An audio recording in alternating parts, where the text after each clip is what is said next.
Let's talk about the new Steam console for a second. There's a lot to unpack here. There honestly, right now, I feel like there are more negatives than positives with this new Steam console. First of all, they never even released the price index. I personally feel like we're going to be looking at like a $750 price index for this new Steam console, which off the bat, not a really big fan of. Second off, what is the need for a Steam console?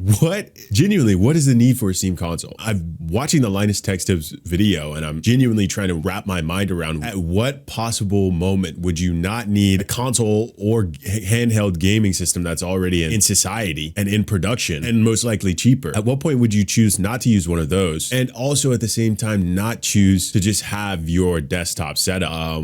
We're kind of sitting in a middle ground here where the Steam console is so small and portable that it can fit in the palm of your hand, but also it's going to require you to have a monitor and bring cables in order to set it up. So it's only gonna be as mobile as any other console. I don't really understand the necessity to make it this small and portable. It seems like it would be more valuable as something that came as an integrated item, like a full screen or, full monitor display, just plug it into any outlet and play. But you're gonna need things in order to use this Steam console. You're gonna need external things, which you don't when you have something like an all-in-one handheld gaming console. But anyway, we're gonna watch this video. I'm gonna break down a couple of things about this that I think people should understand before this comes out. I think people should understand the specs, the probably projected price index versus what you're actually gonna pay for it. And we need to break down where the value genuinely lies with this gaming console. That's been a tough one. So let's check this out. The wait is finally over.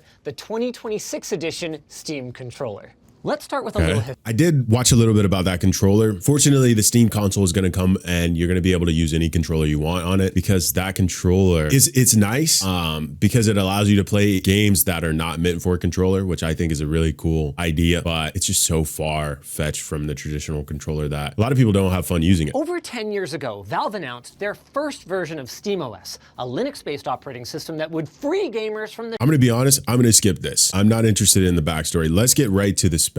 Okay, so this guy shows the specs here. So this thing is pretty small, which is very, very convenient. I definitely like the size of it. Pause.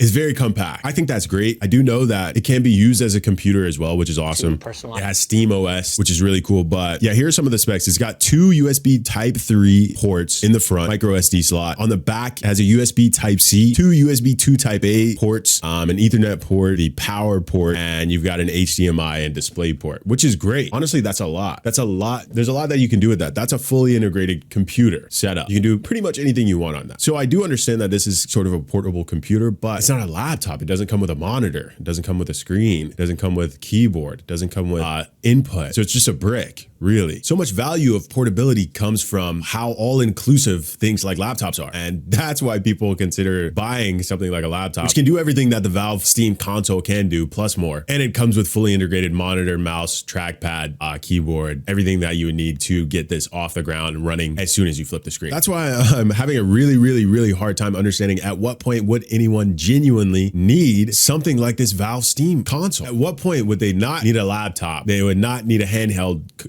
gaming console. They would not need a desktop, but they would need something that is sort of in between all of those things, but none of them, and has less accessibility as most of them. That's kind of where my issue lies with this new Steam console. I promise you, I love technology. I absolutely love technology. And I love when new things come out like this, but I am seeing a lot of reasons as to why they made one of these back in 2013. And then they absolutely didn't make another one until 12, 13 years later. This is a planned 2026 release. But anyway, let's talk a little bit more about the specs. And I'm going to break down some things that I feel like everyone should understand. A lot of these companies, and Linus Tech Tips is very guilty of doing this himself, but a lot of them want to put some really big words behind some new tech to make you guys, to make us interested. But I'm going to show you what this really means. What's cool about this is, yes, it's got a fully integrated, basically motherboard that you can, plug your computer, you could plug your camera into, you could plug your mouse, your keyboard, your monitor, you could get it up and running as a full-fledged full-fledged, computer brick, which is dope. And also it comes with these specs. It comes with an AMD 6-core Zen 4, which I wrote a little bit of this down because Linus is kind of doing something here that I don't really like. I'm not really a fan of, but I'll explain what this is. First, it comes with an AMD 6-core Zen 4 processor, which is basically another way to say the Ryzen 5 7600X series, or a processor that was released in 2022. That's what's going to be in the Steam console. A 2022 Architect CPU processor. That's what will be in here. Maybe not exactly the Ryzen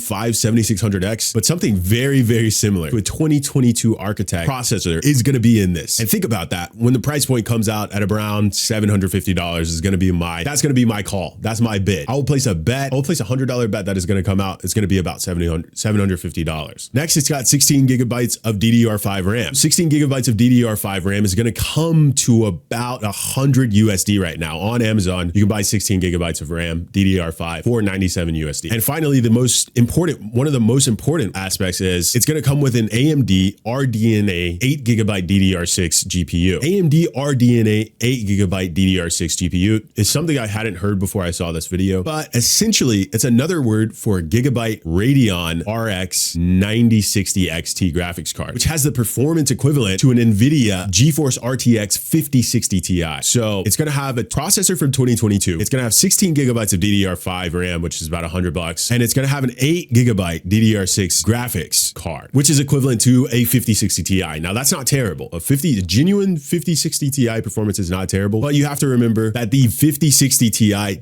does not outperform the 4070. So yes, it will have a 50 series equivalent power card because it's got newer RAM technology. The performance is worse than a 4070, which came out back in 2023. So let's take all of those and put it together. Processor from 2022, which you can get for about $300, $100 worth of RAM, and a $300 graphics card that doesn't outperform anything, that doesn't outperform a 4070 from 2023. That's what's going to be in the Steam console. And honestly, I really appreciate them being so transparent about this so that we could look at it for what it is. It's a $600 cube that has been smashed into a Wally brick. And I think it's overly compact for what it needs to do. And they're going to try to sell it for $750, which is kind of fucking insane to me. I'm going to be honest with you, kind of insane to me. I actually don't know the price point. Sorry, I'm getting ahead of myself with the price point, but that's just what I foresee. That's just what my intuition is telling me for something like this. That's just where gaming has been going with consoles. That's like the, average price index for anything in between a handheld or a gaming console. It's around $750. Price versus performance. I'm not throwing this anywhere up on a good list. You can find a laptop far better than that for $750,